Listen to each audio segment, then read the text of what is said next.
Fasting ako eh. Cheat day. Ayan o. Sir, maraming salamat ha. Walang problema po. Hindi ko alam kung anong ano eh. Nakain ko. Kung anong nangyari, kumbaga gulat na gulat din ako. Kumbaga yung in-invest mo. Oo. Ito yung...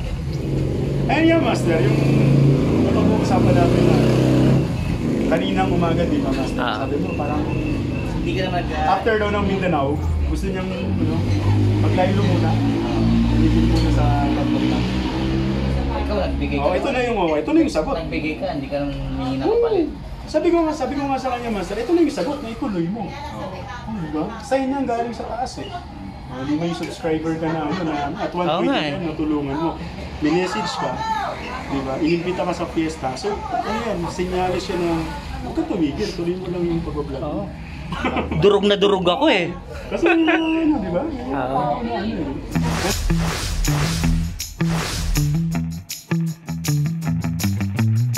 Sige po, ingat. Mamimigay tayo mga ilaw. Buti hindi ka nasisita na wala kang helmet. Ayan. Tatapit dito, mga uli na sir na oo, doon ka dumadaan, di ba? Pakilala ka naman. Dakanay po, from Bando, Bulacan. Bulacan? Ito si Dakanay. Nung unang pamigay natin ng helmet, nag-PM na sa akin to kung meron daw akong luma, baka pwedeng sa kanya na lang. Pero ang nangyari, may nag-donate nga sa atin. Sabi ko kung makakapaghintay siya na pagka may nag-donate na sa atin, bibigyan ko siya. Nakapaghintay naman siya. Ayun sinadya pa niya talaga rito sa 5 na gig. Dito kami nagkita sa may Petron. 32 from Bando. Ano oras ka umalis? 5:30 na siya kasi pag-ila pa. Eto. Ay, maraming sabi ko malamang subscriber mo yan. Kasi kung kaibigan mo yan, itong bike mo, nabili mo saan? Okay ilang taon ka na nagbabike? Wala pa sir, isang taon. sa dami na rin kasi Galing lang daw. Yan, suotin mo na yung helmet para safe. Kasi wala nang huli sa'yo, yari ka niyan sa QC.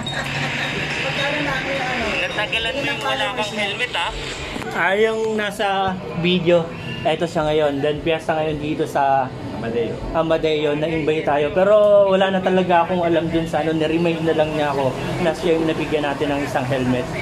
And gulat na gulat ako, bigla niya akong in-invite. Tapos hindi ko siya kilala. Ngayon lang siya nagpakilala. Ayun sir, kumusta na yung pagbibisikleta mo? Continuous bike to work pa rin. Ilang taon na? Before pandemic. Tuloy-tuloy hanggang ngayon.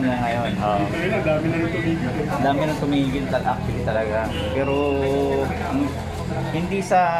Ayun sir, babawi ako sa inyo. Dadamihan ko yung kain. Walang problema, boss.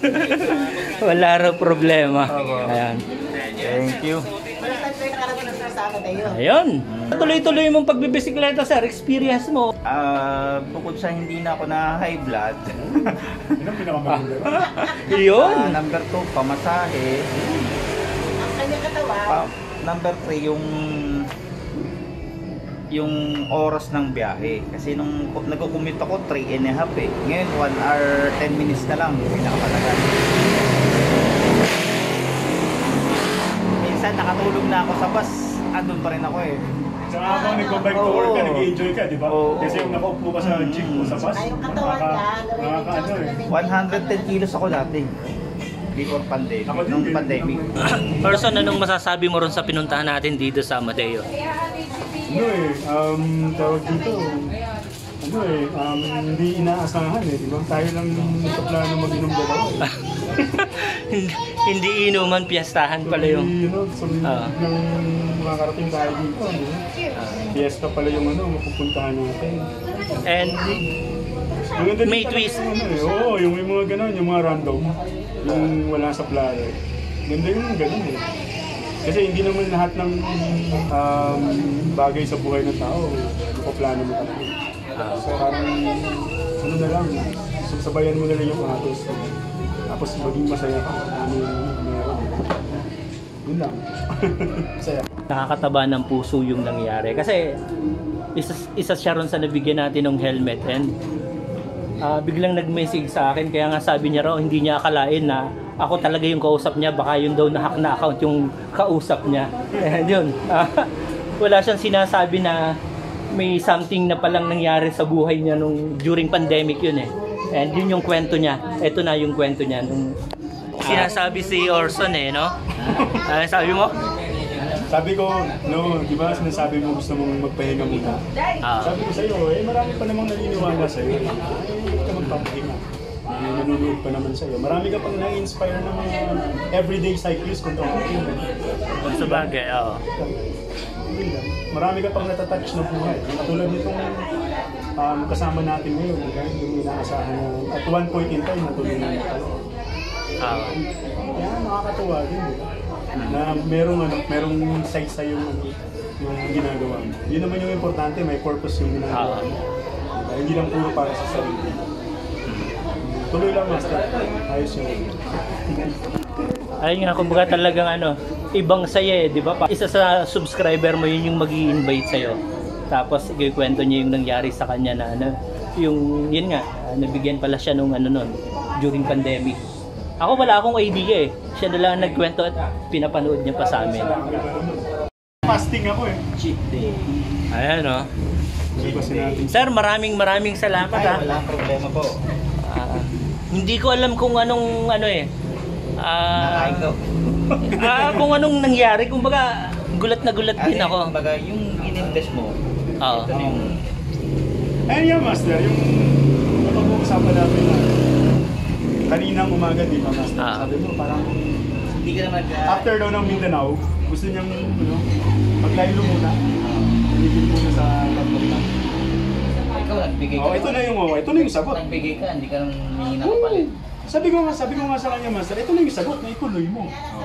Diba? Sign yan galing sa taas eh. May subscriber ka na, at one point yan, natulungan mo. Minessage ka, diba? Inimbita ka sa fiesta. So, ayan, sinyalis siya na huwag ka tumigil, tuloy mo lang yung pag-vlog mo. Durog na durog ako eh. Kasi diba? Kaya nanonood sa'yo at naniniwala pa rin sa'yo.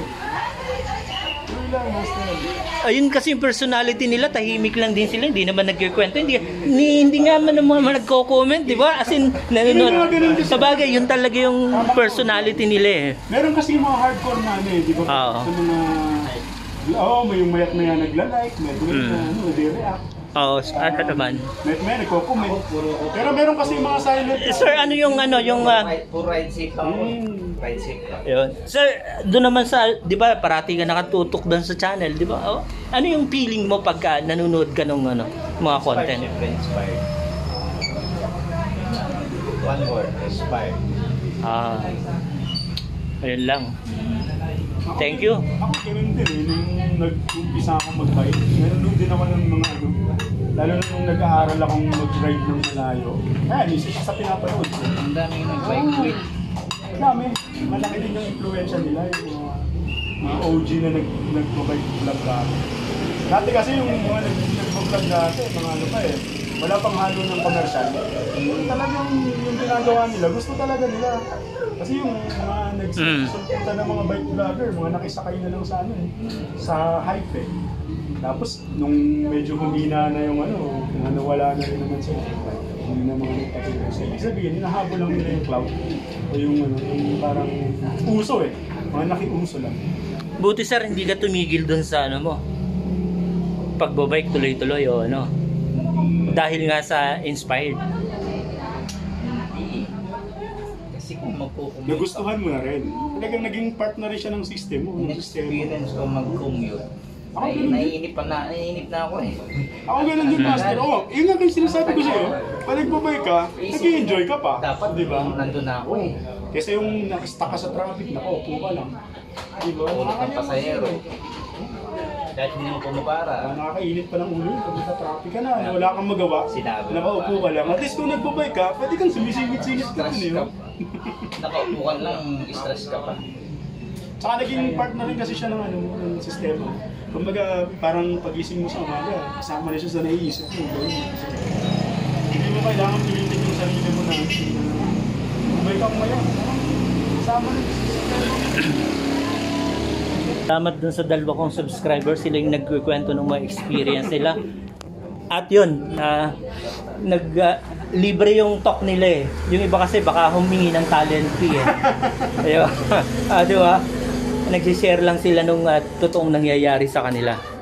Alright, sarap ng kwentuhan. Thank you. Actually, Ganda yung kwento. 2020 means 4 years na siya ngayon. Gusto ko ipamigay sa walang helmet, kaso hindi ko din maibigay kasi may sentimental value eh. Galing kay Sir Jay Katingpak eh. Ayun. Halos pareha kami ng yung may mga nagbibigay din sa akin na kumbaga may value eh, nasa bahay lang, hindi ko rin ibinibigay yun. Oo.